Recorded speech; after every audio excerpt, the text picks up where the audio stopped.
Good morning. Bob is on, Mark is on. Looks like I've got a few other people on. Good morning, Bob. Good morning, Mark. Good morning, Gerald. Hope you guys are ready for some coffee with Rich. I hope you brought along your favorite beverage. Bob is on, Mark is on. Looks like I've got a few other people on.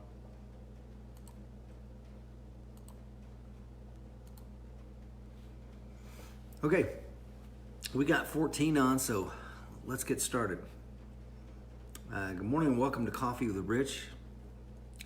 Those of you that are joining us for the first time, my name is Rich Brown. I'm a retired Marine Corps officer, former police officer, former corrections officer, former Sheriff's Department Special Operations officer, former regional manager for the American Red Cross in disaster preparedness, and as well as government operations. And today we've got a good show for you. Please like, share, comment, etc. If you really want the gory details of my entire bio, please feel free to read that at AmericanWarriorSociety.com. Got a lot of folks on this morning. Michael Reagan is on from South Carolina. Good morning. My brother Jeff Brown is on. Greg Thomas says good morning. Troy says good morning. Phil says good morning. Lots of folks on right now. And as always, man, if you like, share, comment, and we hit 50, I'm going to reach into my American Warrior Society grab bag and send you guys something. Or one lucky person, anyway. Speaking of swag, I'm wearing my new American Warrior Society zip-up hoodie. I really dig this thing. I worked to Jitsu last night. It was pretty chilly. Kept me nice and warm. Before I go any further, last week I talked about an article you need to read talking about the myths of vehicle CQB or something like that. I want to be a little bit more clear than maybe I was in the video. I'm not saying that vehicle CQB or vehicle close quarters battle, which is fighting in and around your vehicle, is a myth in and of itself. It's not. There are ways to do it. There are ways to successfully do it. However, unless you are highly trained on it, you received competent instruction, probably not going to work out for you. It's probably not what you think it is. What I'm telling you is you need to explore it a little bit more than just some of the things you watch online. I think a lot of context is missing. If the vehicle drives, you're in your primary weapon system. You're not stopping. The vehicle CQB only occurs when and if the vehicle is no longer operable. So please check out the article. I think I explained it in better detail than perhaps I did last week. Kevin says, good morning. No CG mention. CG mention. I'm not sure, Phil. Let's see. Rasmus says good morning. And everyone's on. So we've got 28 folks on already. Let's talk about a couple of articles you need to read. You know, yesterday Mike had me audit the site, AmericanWarriorSociety.com. It is a free and open site to anyone. All the premium content, some of the premium articles, all the video content is all behind the training vault, and that's where you got to pay to be a member to get all of the rifle training program, the shotgun program, the low light program, all the handgun programs, fitness programs. Everything is in there for you, and that you're going to have to be a member. But it's 14 days free trial on us, no worries there. But all the articles are on AmericanWarriorSociety.com. And the first article I want to talk to you about is written by a good friend of mine, my shooting partner, Andrew Keith. It's called Gun Solution Seeking Problem. And I like that idea because what he's basically saying is that sometimes carrying a gun leads you to be seeking for a gun solution. And I'm going to write a note here because I want to come back to a topic. Okay. One of the things that Andrew talks about is there's an overdependence on the gun, and that being your one and only end-all, be-all self-defense tool, and that can create a lot of problems. There was a gentleman on the show before I went to Scotland and Ireland a few weeks back that said, you know, I don't go places I can't carry a gun. And I think that that idea, I appreciate his thoughts, and I don't want to be disrespectful to that gentleman at all, because I think a lot of people may feel that way, and I can understand that feeling. But what I would tell you is that means there might be an overdependence on the gun as the solving your self-defense problems, and that's what I'm talking about. That over-reliance. Actually, that's what our author this morning, Andrew Keith, is talking about. That could lead you to go in places you wouldn't or shouldn't be. I've got my gun, I can go right on in there. Well, that's the wrong attitude. It should be cautious. Matter of fact, because you carry a gun should really make you pause before you go certain places. Because remember this, folks, everywhere you go when you're carrying a firearm, there's a gun involved. Every single place, because you brought the gun to that place. And I've told this story many times, but I think it's a good one, and the lesson stuck with me. In the police academy, Mr. Gorman said one morning, "What percentage of the calls will you go on as a police officer where there will be a firearm involved?" And of course, no one in the class got it right. 10%, 5%, 20%. I think 25% was the highest. Somebody said the answer is 100%, because you brought the gun there. So if you're relying on the gun, remember, just because you brought the gun doesn't mean you're going to control the gun or maintain access to that firearm. So again, overdependence is one of the things he talks about. He talks about attitude, that sometimes carrying a gun can give people an attitude they wouldn't normally have. He talks about training. If you're going to carry a gun and that is your solution, then that means you're going to have to get and maintain a high level of training. I know people don't like to hear that, but it is an absolute fact. He talks about prison. He writes a paragraph or so about that, going to prison and what that really means and looks like. And finally, it could lead to death. There's that great example. I don't know if you guys saw it. Came out about a month or so ago. It looks like it's somewhere in Central South America. There's some folks crowded around a bar. One guy reaches out and pulls a gun. And within just a few seconds, the guy tosses him, takes his gun away, and shoots him in the face. And it literally went down as fast as I just said it. It's an amazing video, but the point being that just because you brought the gun doesn't mean you're going to be able to control the gun.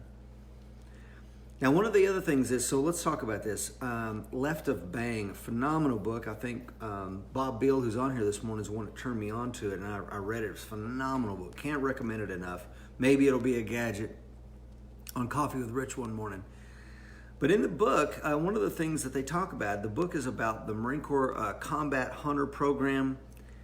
And I think it's a fascinating book. Talks a lot about situational awareness as it relates to warfighters, LEO, and we can even use it as civilians. And one of the things that they say is the first thing they advocate when walking into a room is basically, does anybody need lethal force in here? I know that sounds crazy. When you first walk into a room, does anybody need to be shot in this room? And I'm dumbing down a lot of what the intellectual rigor that went into writing the book and why you do that. But it was a fascinating concept, because they say that the intellectual and mental and emotional hurdles to get over to make the decision to pull the trigger is such that you're going to need more time. So let's ask that question as soon as we walk in. If the answer is no, then we move on to the other questions. So anyway, interesting book. You need to read this article. It's written by Andrew Keith, Gun Solution Seeking Problem. Check it out. It's free. All the articles are for free, AmericanWarriorSociety.com. I'm going to give you a 2-for-1 this morning. The other article that I'm going to talk about, and again, please like, share. And before I go on, let me pause, drink my coffee, and see who's on this morning. Elkie says, good morning, Rich and all. Good Zoom session with Mike last evening, by the way. And if you don't know what that is, if you're an American Warrior Society member, coined member, you've got access not only to all the premium content, but you've got access to Mike, co-founder with me, Mr. Mike Seeklander, current world IDPA champion. And he will actually sit down and do an entire Zoom coaching session with you online. And that's part of one of the benefits you get by being a member of the American Warrior Society. So that's what Elkie is talking about. Will says, don't go anywhere with a gun you wouldn't go without one. That is sound, sage advice, and Will is spot on. Don't go anywhere, let me read that again because he's right. Don't go anywhere with a gun you wouldn't go without one.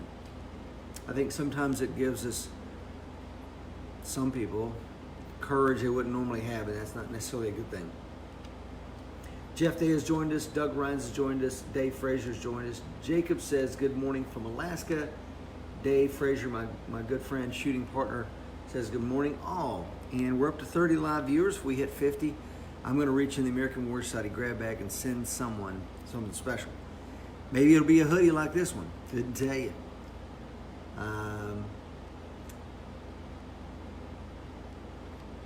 Someone says, Semper Fi, Rich. Good morning, sir. Semper Fi to you as well.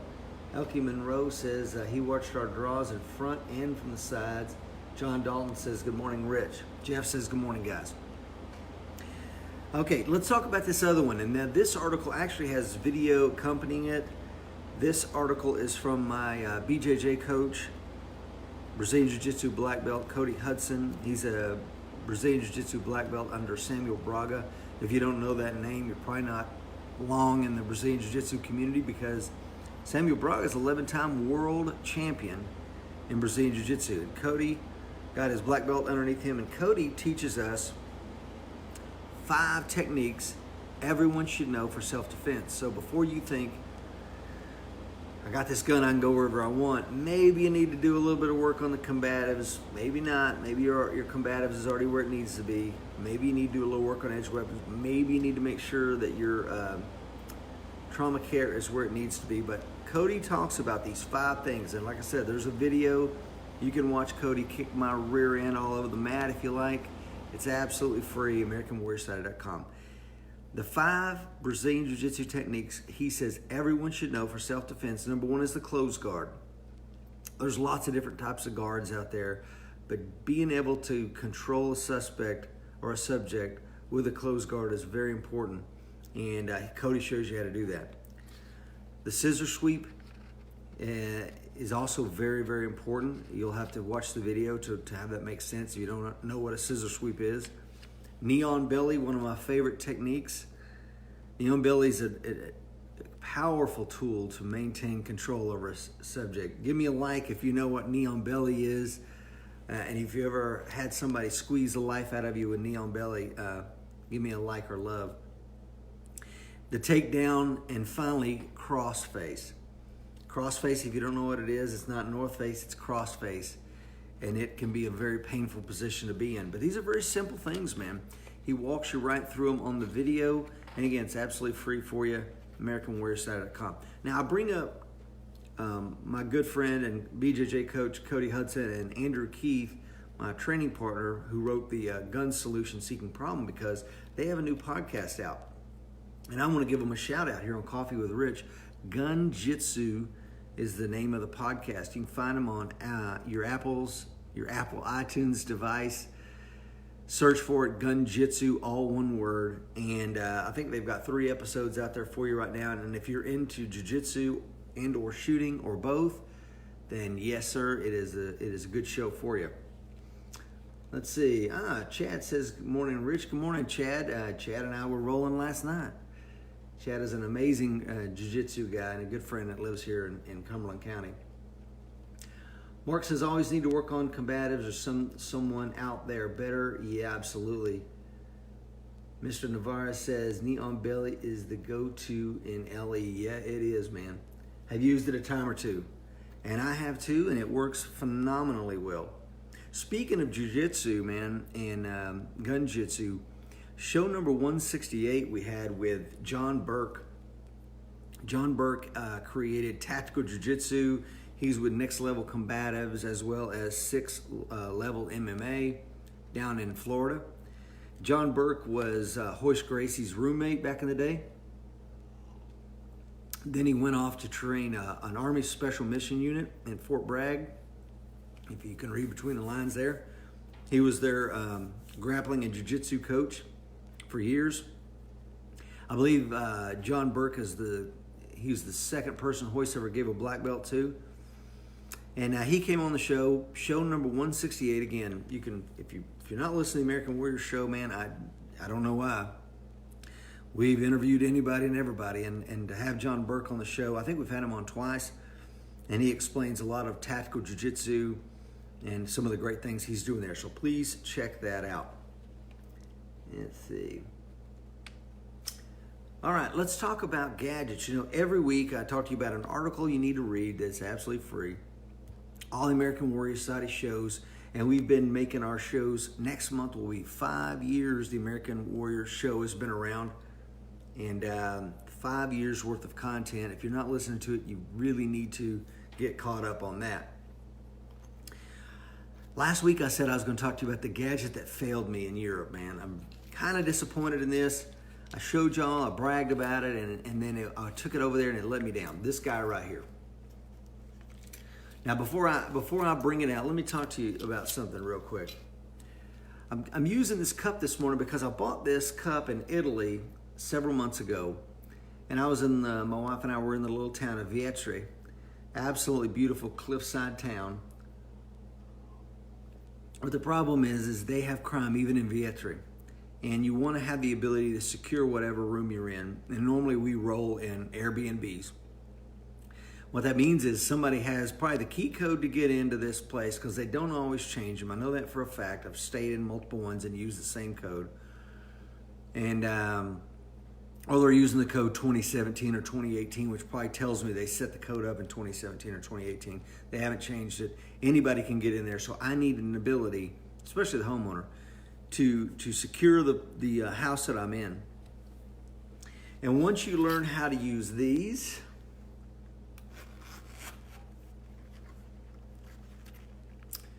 this is my lock picking kit. Once you know how to use those, you get really leery about any lock room that you're in, and you realize how easy it is to breach that lock. So I carry around this little gadget, and it's very simple. I'll make a video for you guys, show you how I use it, but it has a flaw. Here in North America, I've had no problem using it. It's designed for a round hole lock. It goes in there, you shut the door, and then you secure it. And like I said, I'll make a video for you. So it's made for a round hole. What I found in Ireland and Scotland and the UK, Northern Ireland, all the places I went for over 2 weeks, I only could use it like one time. Most of the locks were not round, they were square. And then the size of the square was anywhere from a small rectangle to a very large rectangle. Wouldn't work. So I had to use some other techniques to secure the room, which we'll talk about on a video coming up. Now I also have this guy, this travel lock right here. And it's in a nice case, but see, it's much bigger than this. So I'm like, you know what, I don't need this. I really only need one to secure the bedroom that my wife and I are in. This guy right here is the cat's meow of travel locks. And it is incredibly well constructed. If you're looking at this going, Rich, how in the world do you use that? I'll give you a small demonstration. This right here tells you whether you're using it for a right or left handle door. It slips in the hole. This goes over like such.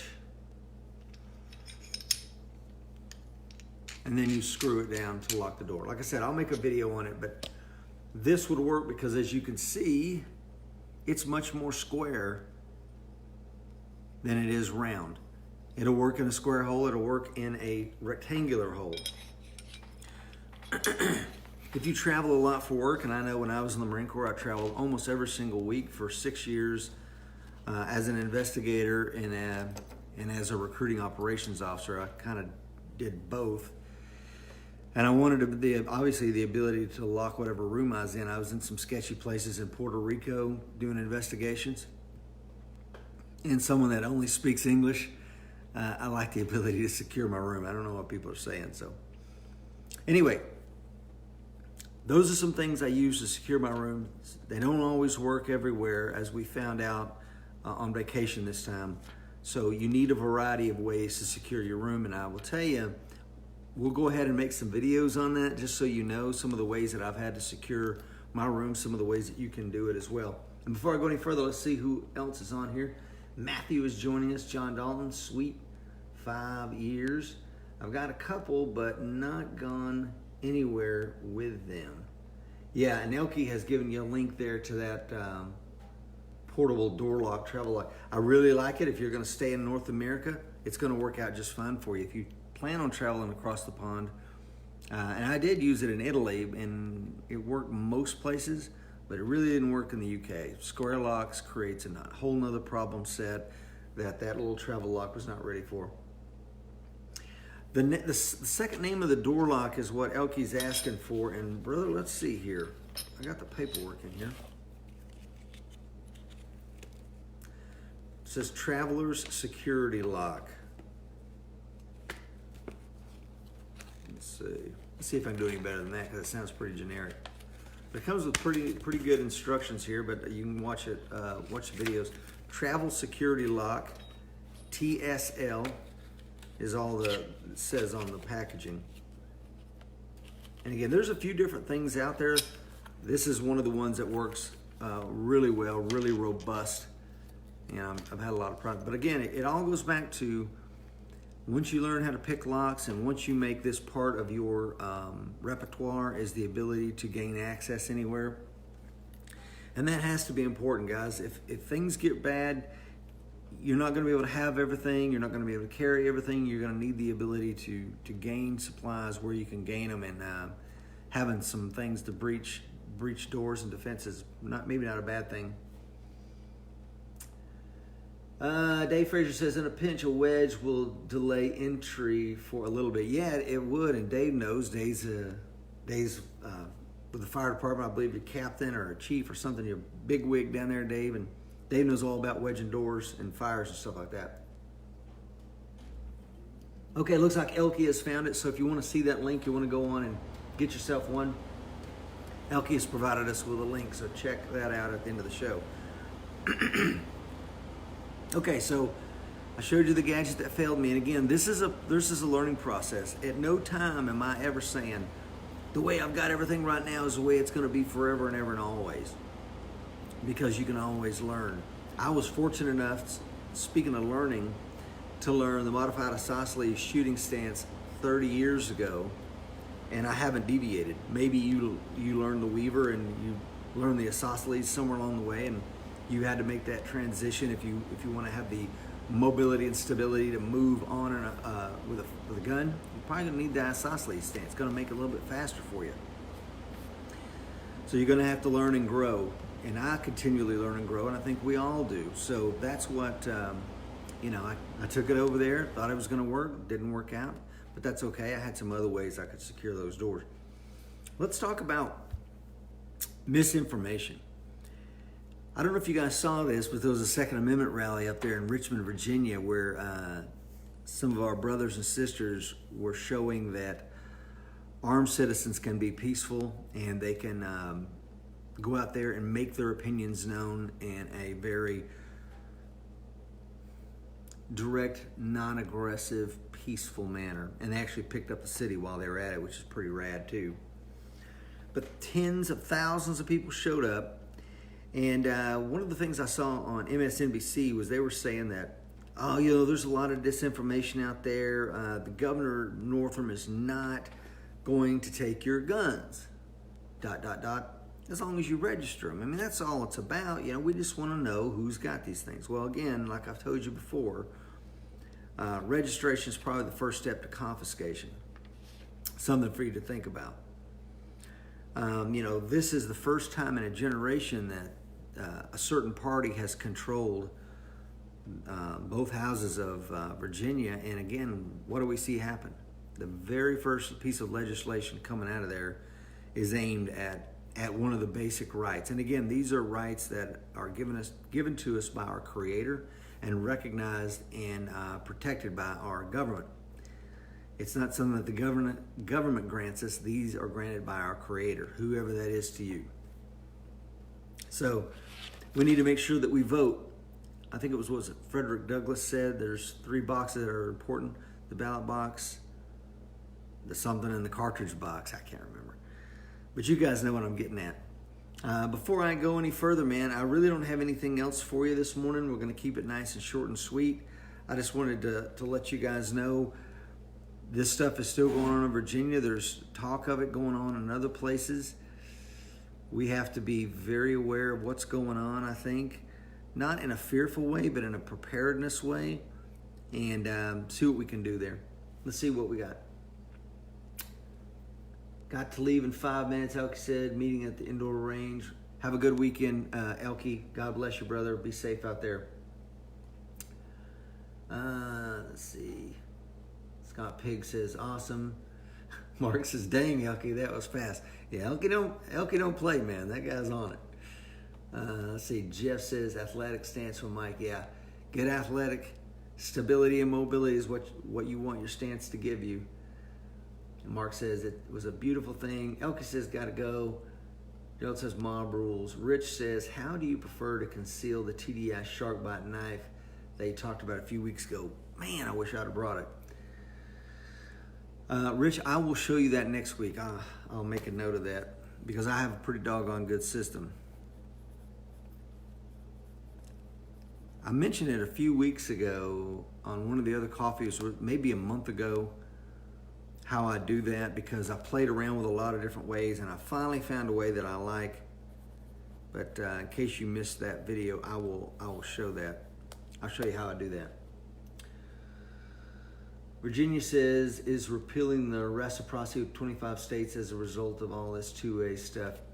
Yeah, and that's one of the other things about why I started carrying a lot of these ways that I secure my room is because you go into states and my partner in crime, Mr. Mike Seeklander, and I, we trained some federal agents a few months ago, and we did it in a state that did not recognize our concealed carry, which I thought was pretty ironic. We're up there training elite levels of government agents, and yet we can't carry in this place we were at. I thought that was humorous. But yeah, so you have to rely on some other things, and you have to get a little creative. And one of the ways you can do it is by hardening the rooms that you're in. Will Parker says, the ballot box, jury box, and the cartridge box. Thank you, Will. Yeah, that's it. All right. Anybody have anything for me? Jeff says, please, everyone, check your sources and dates on post. There is a lot of disinformation out there. You know, I saw a lot of, oh, nobody got arrested. No, actually, somebody did get arrested up in Richmond, and it was a woman. I don't know what side she was on or what affiliation she had, but from everything I could find, there was one arrest, and it was a woman who kept putting a mask on. In some places, adults can't wear masks in public, and I think that's a very, very good law. Let me say that again, adults can't wear masks in public. It would stop a lot of this Antifa garbage. But this one particular officer told her twice to take it off. She put it on the third time, and she was taken into custody. There were no other events that I could find. But you do have to look hard to find out what's going on. And I did an entire podcast on this when I had the other show I had with MARSOC Marine, Justin Carroll. Check out his blog, Swift, Silent, and Deadly, or revolverguy.com. Good friend of mine. He was a MARSOC operator. He and I had a show. I think we did 40 episodes. One of the episodes was how to read the news. And you really have to triangulate the news source. You know, I will read Fox, CNN. I'll read MSNBC. I'll look at Reuters. I'll look at the BBC. And I'll have to triangulate the truth in there somehow, which is a sad thing to have to do. But I'm telling you, man, today it seems like all you get is opinion and very little of just the facts. Anyway, Paul finally joined us. Paul, good morning, sir. Always good to have you. And Mark says, yeah, she was warned multiple times. I've had you on here 31 minutes. Anybody have any questions for me? If not, I'm going to respect your time. It's a Friday. I hope you have a blessed weekend. Stay safe out there. But if you don't have anything for me, I'm going to jump off here. And anybody have anything before I go?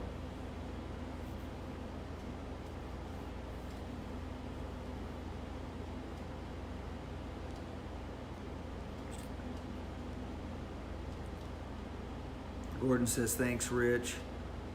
Thanks, Gordon, for being on. I appreciate you having coffee with me this morning. Jeff, have a great weekend. You guys have a great weekend. I'm going to let you go. Please stay safe out there. Remember, the fight is coming. Be ready.